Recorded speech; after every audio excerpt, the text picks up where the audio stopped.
Paper leak को लेकर PM Modi ने नया वीडियो संदेश जारी किया है। प्रधानमंत्री नरेंद्र मोदी ने बताया कि सोमवार को संसद में हमारी सरकार पेपर लीक को रोकने के लिए कठोर कानून बनाने जा रही है। पीएम मोदी ने कहा कि पेपर लीक रोकने के लिए नंदन नीलेकनी की अध्यक्षता में हाई पावर टास्क फोर्स गठित की गई है। पेपर लीक के दोषियों को बख्शा नहीं जाएगा। उन्होंने कहा कि हमने फास्ट ट्रैक कोर्ट भी बना दिया है।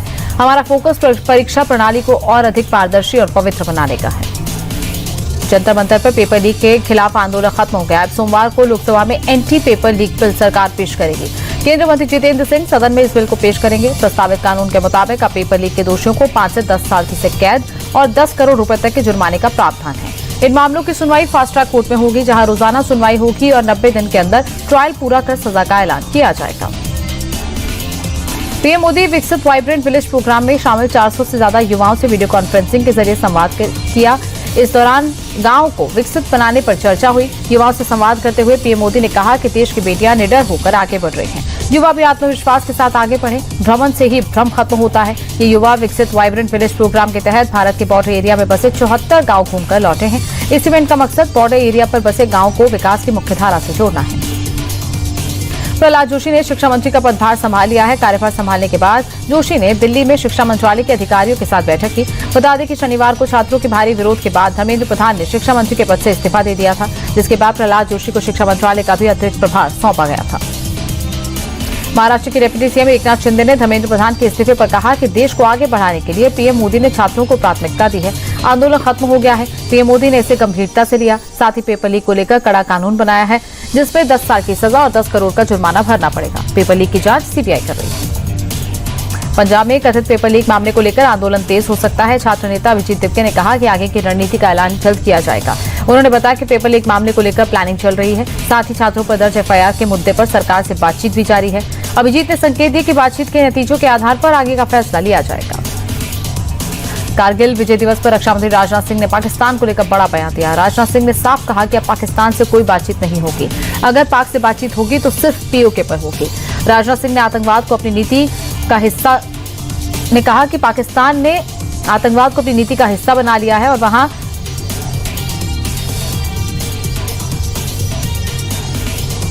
लद्दाख के द्रास में भारतीय सेना ने कारगिल विजय दिवस की 27वीं वर्षगांठ के मौके पर ऑपरेशनल क्षमता का भव्य प्रदर्शन और स्टैटिक डिस्प्ले आयोजित किया, जिसमें भारतीय सेना के लेटेस्ट मोबिलिटी और सर्विलांस एसेट्स दिखाए गए। इसमें special mobility vehicles, rough terrain और एडवांस ड्रोन सिस्टम शामिल हुए। इस प्रदर्शन का मुख्य उद्देश्य कठिन पहाड़ी इलाकों में सेना की युद्ध तैयारी और जल्द से जल्द कार्रवाई की जा सके।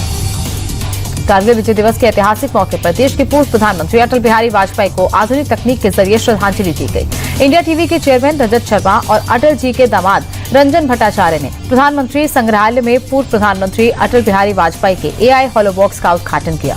अब संग्रहालय में आने वाले लोग एआई हॉलोबॉक्स के जरिए अटल जी के बारे में सवाल पूछ सकेंगे और अटल बिहारी वाजपेयी के जीवन, नेतृत्व और ऐतिहासिक फैसलों के बारे में विस्तार से जानकारी ले सकेंगे। प्रधानमंत्री संग्रहालय का उद्देश्य देश के सभी प्रधानमंत्रियों के जीवन, नेतृत्व और योगदान को आधुनिक तकनीक के जरिए आम जनता तक पहुंचाना है।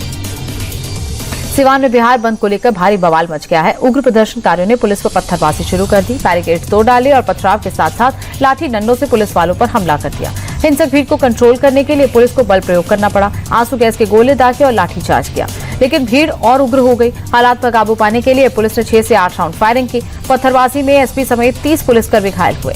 पुलिस ने कई प्रदर्शनकारियों को हिरासत में लिया। सीएम योगी ने इटावा को 600 करोड़ रुपए से ज्यादा की 128 विकास परियोजनाओं की सौगात दी और इस दौरान सीएम योगी ने एक जनसभा को भी संबोधित किया।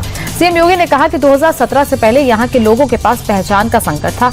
वो संकट यहां के चुने हुए प्रतिनिधियों ने ही खड़ा किया था। इटावा में कोई निवेश नहीं करता, बहन बेटियां, व्यापारी कोई सुरक्षित नहीं था। लेकिन जब 2017 में यहां की जनता ने मौका दिया तो डबल इंजन की सरकार ने अपराधियों के खिलाफ जीरो टॉलरेंस के साथ कार्रवाई की। कर्नाटक के पूर्व मुख्यमंत्री सिद्धरामैया ने 2028 का विधानसभा चुनाव नहीं लड़ने का ऐलान किया। सिद्धरामैया ने बढ़ती उम्र और सेहत का हवाला देते हुए आगे न लड़ने का फैसला किया। उन्होंने सोशल मीडिया एक्स पर पोस्ट कर इसकी जानकारी दी। हालांकि आगे राजनीति में एक्टिव रहते हुए लोगों की आवाज उठाते रहने की बात कही। सिद्धरामैया ने कहा कि 5 दशकों तक जनता ने मुझे प्यार दिया, जिसका मुझ पर कर्ज है, इसलिए मेरा आगे का जीवन भी जनसेवा को ही समर्पित होगा। लंबे समय से खाली पड़े दिल्ली महिला आयोग के महत्वपूर्ण पदों पर आखिरकार नियुक्तियां कर दी गई हैं। दिल्ली की रेखा गुप्ता सरकार ने लता गुप्ता को दिल्ली महिला आयोग का नया अध्यक्ष बनाया है। इसके साथ ही सरकार ने निर्मल जैन को दिल्ली अल्पसंख्यक आयोग का अध्यक्ष नियुक्त किया है, जबकि कुलदीप सिंह और मोहम्मद हारून को सदस्य नियुक्त किया गया है। इस दौरान सीएम रेखा गुप्ता ने कहा कि महिलाओं की सुरक्षा, सम्मान और अधिकारों के संरक्षण में दिल्ली महिला आयोग की महत्वपूर्ण भूमिका है। मध्य प्रदेश में दतिया विधानसभा उपचुनाव से पहले पुलिस विभाग में बड़ा प्रशासनिक फेरबदल किया गया। एसपी ने चुनाव आयोग के निर्देश पर 14 पुलिस अधिकारियों और कर्मचारियों के तबादले के आदेश जारी किए हैं। इनमें थाना प्रभारी, चौकी प्रभारी, सब इंस्पेक्टर और हेड कांस्टेबल शामिल हैं। ये कार्रवाई चुनाव के दौरान निष्पक्ष कानून व्यवस्था बनाए रखने और पारदर्शिता निश्चित करने के उद्देश्य से की गई है। आजम खान की जौहर यूनिवर्सिटी को लेकर सियासी पारा चढ़ा हुआ है। अखिलेश यादव के बाद अब सपा के सांसदों का डेलीगेशन रामपुर पहुंचा है। सभी सांसदों ने बंद कमरे में बैठक की और इसके बाद यूनिवर्सिटी को बचाने के लिए सांसदों के डेलीगेशन ने रामपुर के डीएम से मुलाकात की। फिर सभी सांसद जौहर यूनिवर्सिटी पहुंचकर 8 दिन से धरने पर बैठे छात्र छात्राओं से मुलाकात की। इस दौरान सांसद इकरा हसन ने कहा कि हमसे पहले हमारे विधायक भी डीएम से मिलने आए थे। मैं रामपुर और आजम खान को ये विश्वास दिलाती हूँ कि जौहर यूनिवर्सिटी को गिरने नहीं देंगे। बेंगलुरु में नशे में धुत एक ड्राइवर ने बहस के बाद दूसरे ड्राइवर को कार से कुचलने की कोशिश की और इस दौरान जान बचाने के लिए ड्राइवर कार के बोनट पर चढ़ गया। आरोपी ड्राइवर करीब 1 किलोमीटर तक उसे बोनट पर बैठकर घुमाता रहा।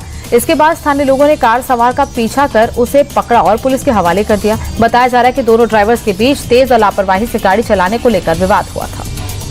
हैदराबाद में शहर के कई हिस्सों में झमाझम बारिश हुई है, जिसके बाद तापमान में गिरावट दर्ज की गई। मौसम विभाग ने इलाके के लिए अगले 48 घंटों के लिए ऑरेंज अलर्ट जारी किया है। भारी बारिश के चलते सड़कों पर जलभराव हुआ, जिससे लंबा ट्रैफिक जाम लग गया। ऑफिस आने जाने वाले लोगों को काफी दिक्कतों का सामना करना पड़ा।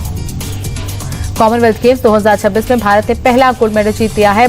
स्टार वेटलिफ्टर मीराबाई चानू ने महिलाओं के 48 किलोग्राम वर्ग में शानदार प्रदर्शन करते हुए गोल्ड मेडल अपने नाम किया। मीराबाई ने एक बार फिर से अपने प्रदर्शन से देश के मान को बढ़ाया। मीराबाई चानू ने कॉमनवेल्थ गेम्स में लगातार तीसरी बार गोल्ड मेडल अपने नाम किया है। कॉमनवेल्थ गेम्स 2026 में भारत के वेटलिफ्टर ऋषिकांत सिंह ने पुरुषों के 60 किलोग्राम वर्ग में शानदार प्रदर्शन करते हुए सिल्वर पदक अपने नाम किया। इससे पहले उन्होंने 121 किलोग्राम स्नैच उठाकर गेम्स रिकॉर्ड भी बनाया था। दमदार प्रदर्शन के दम पर ऋषिकांत ने भारत के पदक खाते में एक और सिल्वर जोड़ते हुए देश का गौरव बढ़ाया है।